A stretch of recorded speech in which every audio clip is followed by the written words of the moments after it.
तेबे एमिति बंधाकोबी पत्र रंग बदलिला कहीं तेबे जदि आम देखा उद्भिद मान पाखे चेर थाए जहाँकि माटी तले थिबा जल को निज मध्यकु शोषि नहीं थाए एवं यह शाखा प्रशाखा दे उद्भिदर विभिन्न अंश में पहुंची थाए। ताहले उद्भिदर भीतर अंश में जल गुड़िक ऊपर कमी जाए जदि आम देखा ताहले उद्भिद मान मध्य किसी पाइप भली संस्था गुड़िक अच्छी। ये पाइप आम घरे आम नीतिदिन भाव में देखुं पाइप गुड़िक जो आम घरे थाए एगुड़िक साधारणतः भाव में जल गुड़िक यातायात कर साहाय्य करे। सेहीपरि उद्भिद मध्य छोट छोट पाइप थाए जहाँ को आम जाइलेम बोली कही था। जेतेबेले जल ए पाइप मध्य को प्रवेश करे ये जलीय कणा गुड़िक यही जाइलेम पाइप मध्य ऊपर को उठा लगी था एवं एगुड़िक जितेबाला जाए पत्र निकट में पहुंचे से जल गुड़िक उपर बाष्पीकरण हो जाए एवं यही प्रक्रिया अनवरत चली रही है।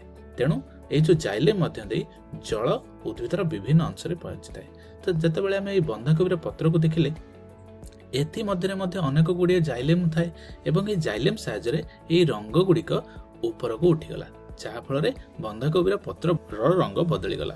ठीक अच्छे तेबे उद्भिद मान मध्य किसी संस्था अच्छी जहाँ को आम जाइलेम कही था एवं ये जाइलेम साहाय्य उद्भिद माटी तले थिबा जल को शोषि नहीं विभिन्न स्थान में पहुंचाई थाए। तेबे उद्भिद मान शरीर जल प्रवाह होगा जाइलेम साहाय्य करिथाए।